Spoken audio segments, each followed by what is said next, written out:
Hello everybody, welcome back to Being the Odds. It is Monday, March 17th, 2025, St. Patty's Day, and we are back with our best bets of the day. If you're in the channel, my name is Zach, and welcome to Being the Odds. Let's recap yesterday's results. So, haters, you got your wish. Took you 2 weeks, or it's our first full losing day, like a legitimately losing day, since March 2nd. So you've had 15 days of misery. The haters, and we had one guy last night, which was crazy, comment on my video at like 11 p.m. Like, finally, I'm going to put the comment on the screen because it's just so funny. It's like they've just been waiting in the shadows for a bad day. But congrats, you're going to get a bad day here and there. 1-3 though, Tennessee plus 5.5, tough loss there. Lakers -3, nice win. And then the hockey game's not go the way we want them to go. But if you look at the records in the pinned comment that we have here, just click at the pinned comment here, we're in a great spot, man. We have great units won. We're winning 58.1% of the time in the NBA, college basketball, and NHL. So we can't really be too upset about that because it's going very, very well for us. And we have 3 plays you guys here on the channel. Now, I'll probably be adding some more. I'll be posting on the pinned comment below as well as my Twitter, and members, you'll obviously have this texted to you.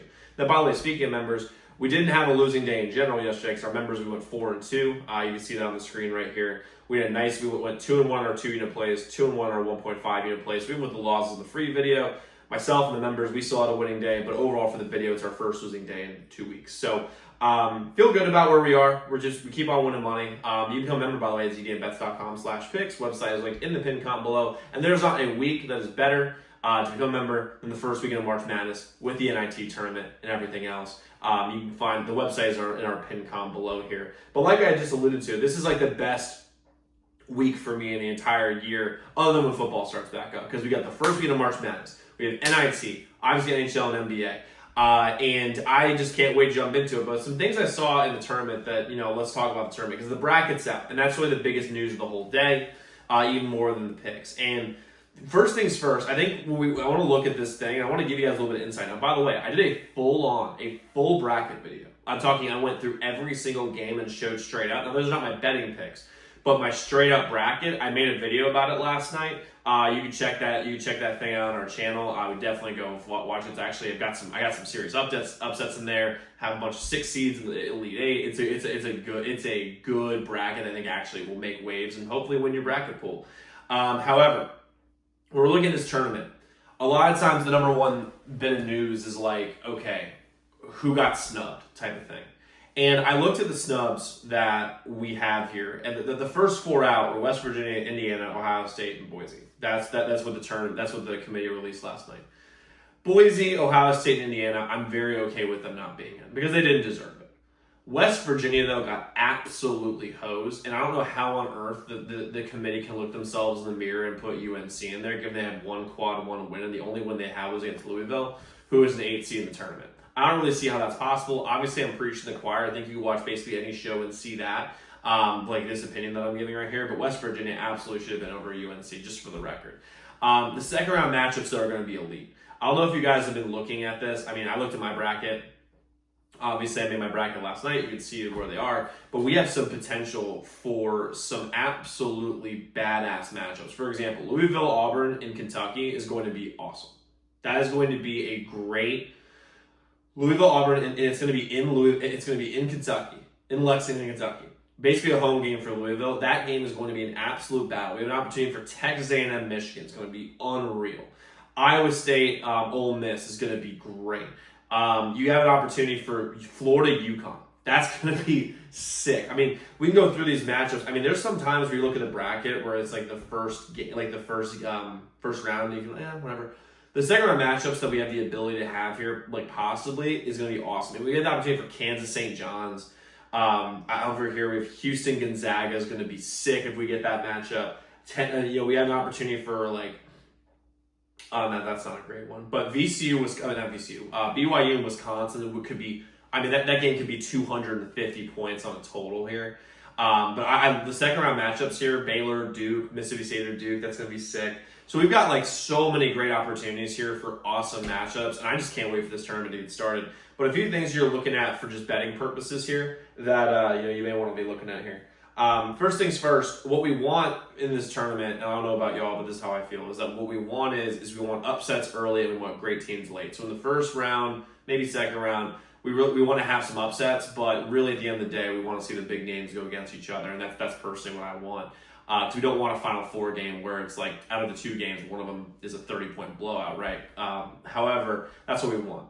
There's 2 things that stick out to me in this bracket. 3 things actually. So first things first, let's look at the West. I'm gonna put the West bracket on the board here.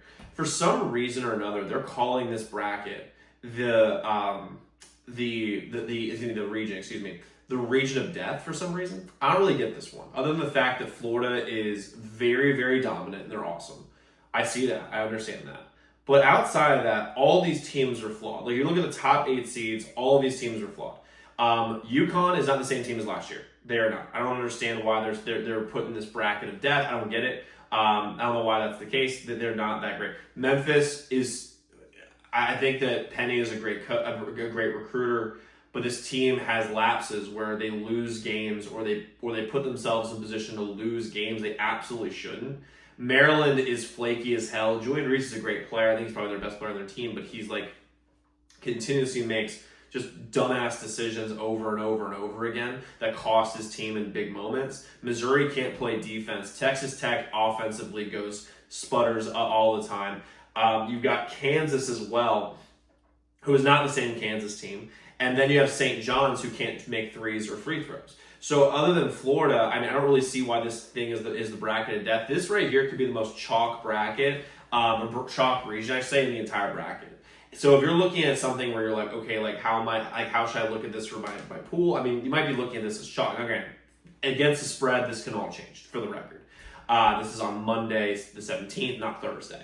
However, like, for me, I don't really understand it. Like, everyone's calling the bracket of death. I don't get it at all because I only see one dominant team in this entire bracket. St. John's the best matchup for Florida, but other than that, man, I don't see it. The other bracket, the other next takeaway that I see here is that Auburn got hosed. They were the number 1 seed, the number 1 overall seed, I think. Actually, the number 2 overall seed, behind Duke. But the fact they got to play Louisville in Lexington, Kentucky, is, I think, an utter disservice for this team. I mean, they've earned more than that. And yes, they lost 3 of their last 4, but in all seriousness here, I mean, getting Louisville, who really should be like a 5 or 6 seed, basically having to go to Louisville, essentially, I think is really, really just fucked up for Auburn's case. The other thing that you really want to be looking at here, though, for me, is the East. And we can pull up the East bracket here, and I'll put it up on the screen. Is that this right here is the bracket, or the region, of overs. Because this is going to be this is going to be the most fun bracket that we have, the most fun region, I should say, in the entire bracket this entire year, this entire season, right? We have Duke, high-scoring team. Mississippi State, high-scoring team. Baylor, high-scoring team. Oregon, high-scoring team. Arizona, high-scoring team. BYU, high-scoring team. Wisconsin, high-scoring team. Hopefully St. Mary's doesn't get in because that would suck. And then Bama is one of like the best, that's probably the top 2 offensive team in the entire country.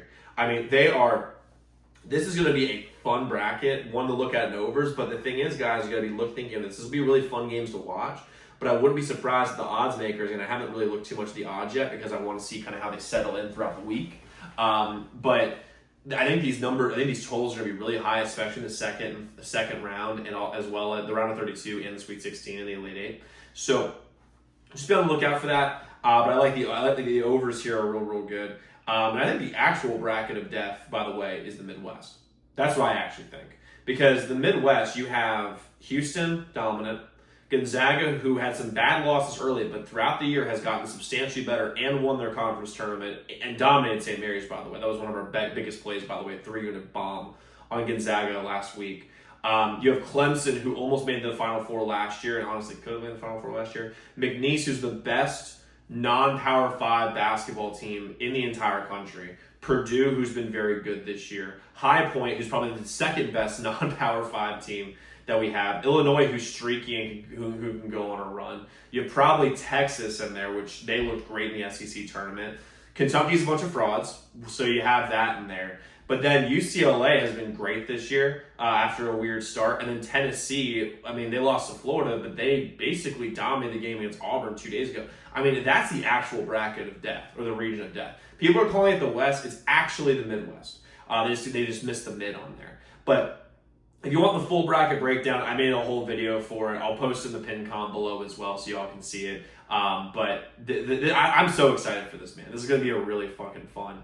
This is going to be a really, really fun the next couple weeks. So I'm very, very excited. Now let's get into the plays that we have today. We have 3 plays today for you guys here on the channel. The first play that I'm going to roll with here is going to be the Rockets minus 15.5 versus the Sixers. First things first, the sharp money is all over the Rockets, and this line just screams Vegas trap. That's what it screams to me.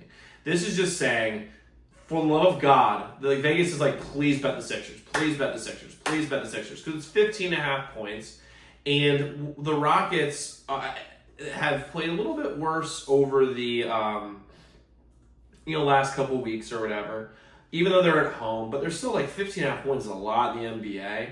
But this Sixers team is a complete and utter tire fire, and I think that the Sixers are just like running out the clock and just trying to get to the offseason because they have just been terrible. And the Rockets are fighting for seeding here, and they're at home, and they played kind of poorly against the Bulls yesterday, where they're going to have to bounce back and play better than that. So I like the Rockets, and they did win, but like they didn't play very well. So I like the Rockets here minus 15. Now, there's a way more talented team, and they're a team on the upslope. If you imagine if you're playing golf, you play a lot of golf, but it's like you're kind of putting uphill with the Rockets where you're in a good position, you have good vibes, while in the Sixers case, they're putting downhill on slider and it's just terrible. So I like the Rockets here. The sharp money's on it, so I'm rolling with the Rockets here minus 15.5 versus the Sixers. That's still giving me cause for pause. So just seeing that number is crazy.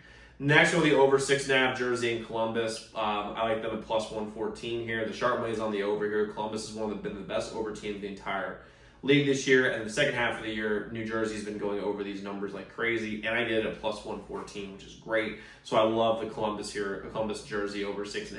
And I got the over 5.5 Kings and Minnesota. Plus 118. I like the over 5.5 here in the spot. It's too low of a number. Minnesota can score. Los Angeles has been one of the best under teams this entire year. However, the sharp money is on it. I get plus money, and I sometimes the Kings go over. So I like the over 5.5 here. Los Angeles and Minnesota plus 118. Then, like I said, I'll probably be adding a little bit more later today. If I do, I'll post on my Twitter. My Twitter is linked in the description below. But guys, go lock in those picks. Let's go win together today. Let's go make some money. I'll see you all tomorrow.